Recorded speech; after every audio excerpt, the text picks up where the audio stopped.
Hi, I'm David, and here's how I animated these pumpkins.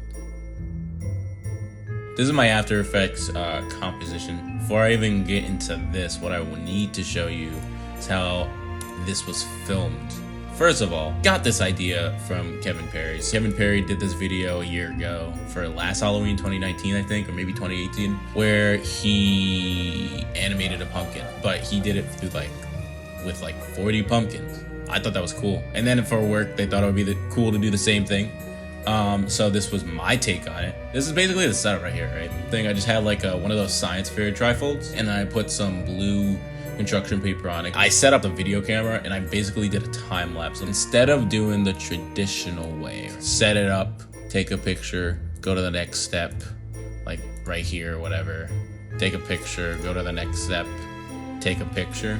I didn't have a photo camera, which I wish I did. My bootleg way was to literally just do a time lapse. If I just scroll, you'll see it's just recording the whole time for 3 hours or whatever, and we're moving out of the way after each step. So if I just scroll, here it is. And so when you put it together, it actually looks like it's moving, right? It's the same thing with stop motion. It's the same concept, except for it's a time, it's a video camera, right? So, but also we had a cool little flexibility with making it a time lapse also. But basically, if I literally just played, right, this was this first step, and you can see that's me picking something off, but when I move out of the way, this is the frame we're taking the still from.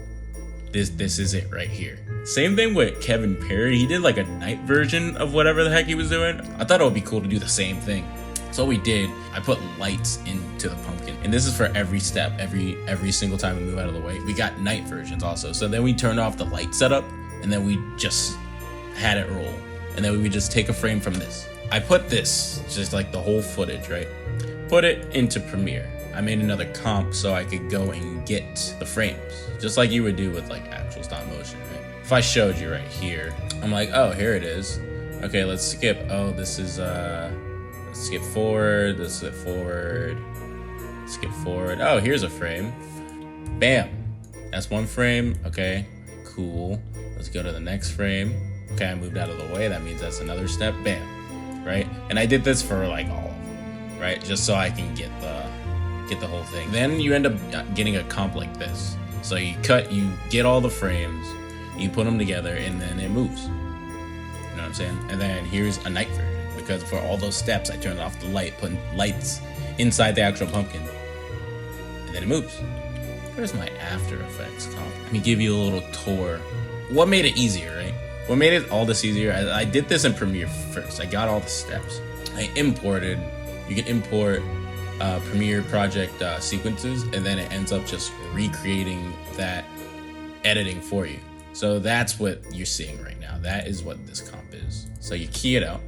I put in a shadow on the bottom because it's gonna come in contact with the ground. See some blue coloring on the edges. So that's what we call spill.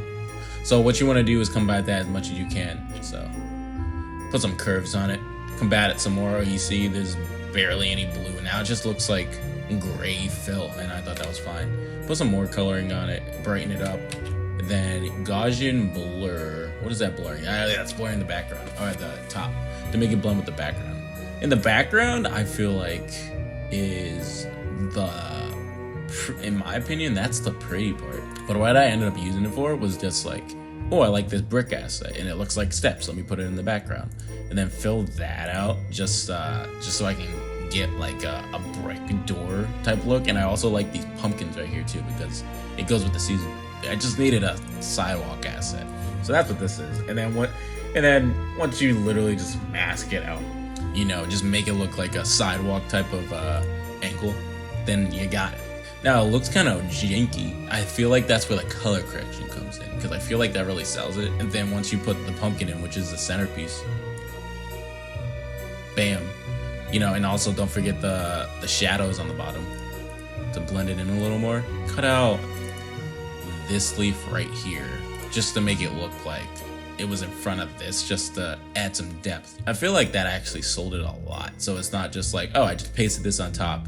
Now that this is on top of that, it kind of pastes that into the scene, and then you make everything uniformly colored, and then you got the comp. Here's what the final animation animation looks like.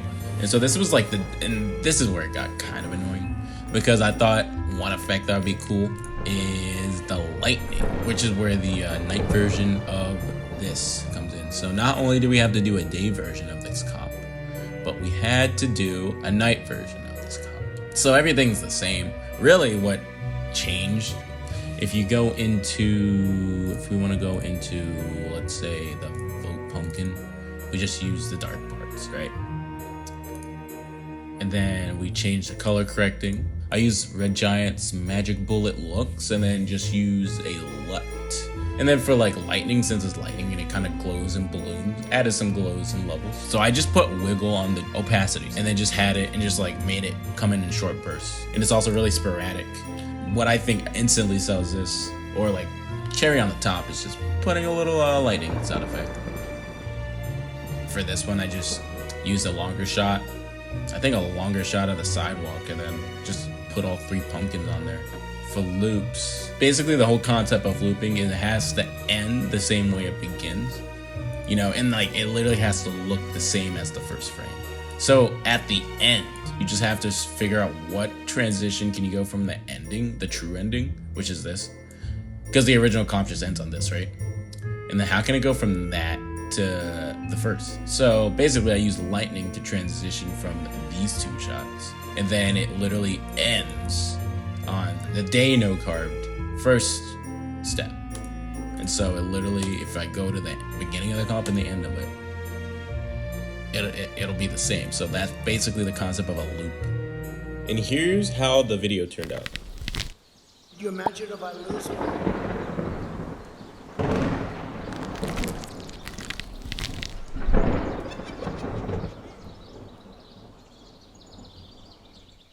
That's basically it. That's how I animated these pumpkins for this Halloween to promote the website iwillvote.com. I hope you guys enjoyed this. I hope you guys learned something. Hopefully I explained my whole process well. I'll be sure to make more videos like this just to show a little bit more of how I do these creative projects. So thank you guys for watching, and I'll see you in the next one.